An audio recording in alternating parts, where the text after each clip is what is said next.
தோழர்கள் அனைவருக்கும் இனிய காலை வணக்கம். இந்த வாசிப்பு ரசனை பகுதியில் இந்த மாதம் என்னிடம் இருப்பது வெயில் அவர்களின் மகிழ்ச்சியான பன்றிக்குட்டி என்கிற ஒரு நவீன கவிதை தொகுப்பு.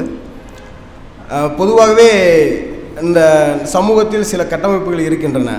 அதாவது ஒரு நாய்க்குட்டியையோ அல்லது ஒரு பூனைக்குட்டியையோ அல்லது ஒரு கிளிகளையோ ஒரு காகத்தையோ மீது நாம் காட்டுகிற கருணையையும் இரக்கத்தையும் யாராவது பன்றிக்குட்டிகளின் மீது காட்டுகிறோமா என்கிற ஒரு பெரிய கேள்வி இருக்கிறது.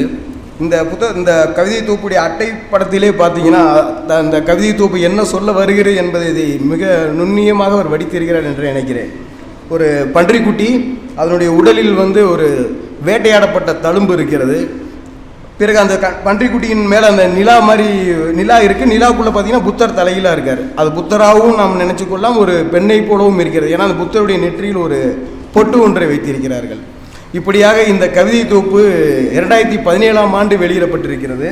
இந்த கவிதை தொகுப்பில் மொத்தம் 3 பகுதிகள் இருக்கின்றன. ஒன்று பார்த்தீங்கன்னா புத்தனின் வயல் அப்படிங்கிற ஒரு பகுதி. அந்த பகுதியில் ஒரு 15 கவிதைகள் இருக்கின்றன.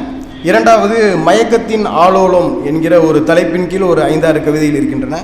பிறகு புலிகள் முத்தமிட்டு கொள்ளும் குகை ஓவியம் என்கிற பகுதியில் ஒரு 15 கவிதைகளாக மொத்தம் வெறும் 36 கவிதைகள் அடங்கிய ஒரு கவிதை தொகுப்பாக இந்த மகிழ்ச்சியான பன்றிக்குட்டி இருக்கிறது.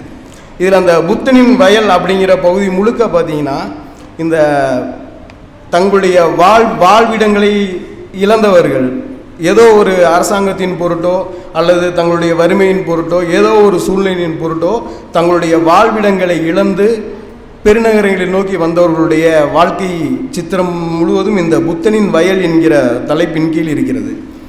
பொதுவாக நம் அம்மா அப்பாவுக்கு ஒரு புனிதமான ஒரு வடிவமைப்பை நாம் கொடுத்து வைத்திருக்கிறோம். அதே போக இந்த புத்தனின் வயலில் வருகிற அம்மா அப்பாக்கள் நாம் நார்மலாக பார்க்குற அம்மா அப்பாக்கள் மாதிரியே கிடையாது. ஏன்னா அவர் தன்னுடைய கவிதையில் ஒரு இடத்துல குறிப்பிடுறது மாதிரி, ஒரு சாராய கடையின் வெளியில் இருக்கும் சவுக்கு மரத்தை போல இருக்கிற ஒரு தகப்பன் என்பதாக ஒரு ஊமையை குறிப்பிடுகிறார். பிறகு பிரியாணி பொட்டலத்தில் சுற்றப்பட்டிருக்கின்ற பேப்பரில் ஒரு கைப்பை திருடர்கள் பற்றிய ஒரு செய்தி குறிப்பு இருக்கிறது. அந்த செய்தி குறிப்பில் மூச்சிறைக்க ஓடிக்கொண்டிருப்பவள் என்னுடைய அம்மா என்ற ஒரு சொல்லாடல் வருகிறது. ஏன்னா அந்த அம்மா கைப்பையை திருட கொடுத்தவளாகவும் இருக்கலாம், அல்லது அந்த கைப்பையை திருடிவிட்டு ஓடுகிறவளாகவும் இருக்கலாம் என்பதாக இந்த கவிதையை நீங்கள் வாசிக்கிற போது அந்த அம்மா யார் என்பதை நீங்கள் தெரிந்து கொள்வீர்கள். பிறகு அவர் இன்னொரு இடத்தில் குறிப்பிடுகிறார், எங்கள் வீட்டில் 2 விளக்குகள் இருந்தன என்று குறிப்பிடுகிறார். 2 விளக்குகள்லாம் நம்ம முன்னாடி இந்த மின்சாரம் கொஞ்சம் பயன்பாடு வருவதற்கு முன்னாடி எல்லார் வீட்லேயும் ஒரு பாட்டிலில் விளக்கு மாதிரி வச்சுருப்போம் இல்லைங்களா, மண்ணெண்ணெய் ஊற்றி பாட்டிலில் விளக்கு மாதிரி வச்சுருப்போம். அப்படி அந்த கவிதையில் ஒரு வீட்டில் 2 விளக்குகள் இருக்கின்றன. ஒரு விளக்கு பார்த்தீங்கன்னா வறுமையின் காரணமாக தன் நிலத்தை விற்று பால்டாயில் குடித்து தற்கொலை செய்து கொண்ட அப்பா பயன்படுத்தி அந்த பால்டாயில் டப்பா அந்த பால்டாயில் புட்டி ஒன்று, 2 அம்மா முதலும் கடைசியுமாக குடித்த பிராந்தி புட்டி ஒன்று என்று 2 விளக்குகள் அந்த கவிதை தொகுப்பில் அவர் சொல்லியிருக்கிறார். இந்த கவிதை தொகுப்பு முழுக்கவே நிறைய குறியீடுகளாலும் படிமங்களாலும் நிறைந்த ஒரு கவிதை தொகுப்பாக இந்த கவிதை தொகுப்பு இருக்கிறது. அந்த புத்தனின் வயல் என்கிற அந்த கவிதை தொகுப்பிலிருந்து ஒரே ஒரு கவிதை, லைஃப் இஸ் பியூட்டிஃபுல் என்கிற தலைப்பில் அவர் எழுதியிருக்கிறார். நீங்கள் பார்த்து கொண்டிருக்கும் நீலப்படத்தில் சன்னமாக எரியும் குண்டு பல்பு நான், சகிக்க முடியாத சாராய கடையின் கனத்த கூரையை தாங்கி கொண்டிருக்கும் தோலுரிந்த சவுக்கு மரம் என் தந்தை, பிரியாணி பொட்டலம் சுற்றிய நாளிதழில் கைப்பை திருடர்கள் பற்றிய செய்திக்குள் மூச்சிறைக்க ஓடும் நிழல் அம்மாவுடையது, பேருந்துகளில் விற்கப்படும் அகரவரிசை புத்தகத்தில் ஆப்பிளுக்கு அருகில் இருக்கும் அழகிய பூனை என் தங்கை, நீங்கள் நினைப்பது போல் அல்ல, இது மகிழ்ச்சியான ஒரு குடும்பத்தின் கதைதான். இதமான பனிப்பொழிவோடு டிசம்பர் பிறந்தது. இளஞ்சிவப்பு நிற கிறிஸ்துமஸ் நட்சத்திரத்தை சவுக்கு மரத்தின் நெற்றியில் கட்டினார்கள். கொஞ்சம் கவனித்து பாருங்கள், அதற்குள் பலமாக சிரித்து கொண்டிருக்கும் குண்டு பல்பு என்னைப் போலவே இல்லை. பூனைக்குட்டியின் விரல் பற்றியபடி கேக் வாங்கி கொண்டிருக்கும் அந்த அம்மா கடைக்காரிடம் அப்படி என்னதான் எழுத சொல்கிறாள், லைஃப் இஸ் பியூட்டிஃபுல், எனக்காக 3 முறை அதை உறக்கச் சொல்லுங்களேன் என்பதாக இந்த கவிதை முடிகிறது. அதாவது அந்த ஒரு வாழ்வையும் இப்போது பெருநகரத்தில் இருக்கிற ஒரு வாழ்வும் இணைத்தாக இந்த கவிதையில் இருக்கு என்று நினைக்கிறேன். இரண்டாவது பார்த்தீங்கன்னா அந்த மயக்கத்தின் ஆலோலம் என்கிற பகுதியில் ஒரு 6-7 கவிதைகள் வருகின்றன. இவை அனைத்துமே காதலையும் காமத்தையும் குறித்தான கவிதைகள். திரைப்படங்களில் நாம் பார்த்த காதல் காட்சிகளைப் போல் அல்லாமல் அல்லது நாம் படித்த காதல் காட்சிகளைப் போல் அல்லாமல் இந்த காதல் காட்சிகளும் இந்த காமத்தின் காட்சிகளும் வேறு விதமாக இருக்கின்றன. அது மிகவும் மூர்க்கமான ஒரு காதலாகவும் ஒரு காமத்தமாகவும் எனக்கு அது தென்படுகிறது. ஏன்னா நம்ம அந்த படத்தெல்லாம் பார்ப்போம் இல்லையா, ஹீரோ ஹீரோயின் வந்து லவ் பண்ணுறாங்க, அந்த 2 பூக்களை கொண்டு மறைத்து கொள்கிற அந்த சினிமாத்தனமான காதல் எல்லாம் இந்த இதில் இல்லை. ஏன்னா இதில் வருகிற காதலர்கள் என்ன வர அந்த ஒரு காதல் கவிதையில் ஒரு வரி என்னமா வருதுன்னா, மோகத்தின் இறுதியில் நாம் கட்டுண்டு கிடக்கிற போது உடைந்த அந்த வளையல் துண்டுகளை மென்று தின்பதற்கு எனக்கு ஒரு வாய்ப்பு கொடு என்கிற கேட்கிற காதலர்கள் இதில் இருக்கிறார்கள்.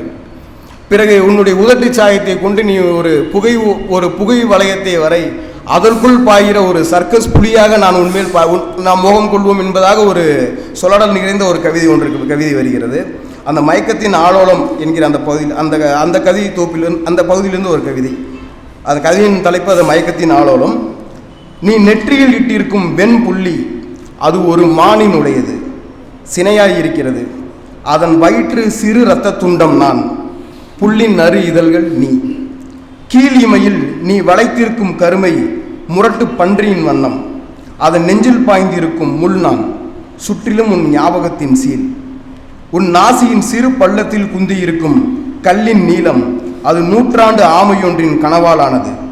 தொல்மீனின் எலும்பு கூட்டுக்குள் பூத்த கடற்தாமரை நான், அதை சிதைத்து நடமிடும் கொடுங்கயலின் வாழ்நீ. தலை சுற்றி கவிழ்ந்த அரளிப்பூவென உன் இடுப்பு பாவாடையின் பித்த மஞ்சள் இன்னும் பிறக்காத பிரபஞ்சத்தின் வானத்திற்குரியது. அதில் இதய வடிவில் மிதந்து கனலும் எரிகற்கள் நான் விழுங்க காத்திருக்கும் கருந்துளைகள். உன் காமம் உன் உதட்டுக்கு எழுதிய சிவப்பு கருணை பெருகும் ஆந்தையின் செங்கண்கள், கொடுங்கோல் அரசின் பலிபீட வண்ணம். நான் இப்போது காட்டில் அழுகும் மிருக வாடை, தன்னென்ற மலை பிணந்தின்னி புல் உன் பிரியம், தாபமோ சக்கரவாகம். நீண்ட நம் கலவி பொழுதுகளின் கண்ணீரில் நீந்தி முடிவற்ற உன் அடிவானத்துக்கு துடுப்பு வலிக்கிறேன். இது மயக்கத்தில் யாரோ பாடும் ஆளோலம், ஆளியே அடிவானே ஆளோலமே என்று இந்த கவிதை முடிகிறது. அதாவது ஒரு முறை படித்தால் புரிகிற மாதிரி 2-3 முறை வாசிப்பை கோருகிற கவிதை தொகுப்பாக இந்த கவிதை தொகுப்பு முழுக்க இருக்கிறது. மூன்றாவதாக புலிகள் முத்தமிட்டுக் கொள்ளும் குகை ஓவியம் என்கிற ஒரு பகுதியில் அதுலேயுமே எல்லாமே கலந்து சில கவிதைகள் எழுதியிருக்கிறார். அதில் ஒரே ஒரு கவிதையோடு நான் நிறைவு விரும்புகிறேன். கோவில் வாசலில் தாமரை விற்கும் பெண் நீர் தெளிக்கிறாள். பூ வாடிக்கொண்டே இருக்கிறது, தடுப்பது ஏது? தாமரைக்கு விலை தருவார் இல்லை. தகிக்கும் அம்மன் காத்திருக்கிறாள் உள்ளே. பூக்கார பெண்ணும் வீட்டுக்கு செல்ல வேண்டும், தாமரையோ சாக கிடக்கிறது. வாசலில் பிச்சைகளில் ஒருத்தி கத்தினாள். யாராவது ஒருத்தி ஏந்தி பூப்பிள்ளைக்கு முளையூட்டுங்கடி.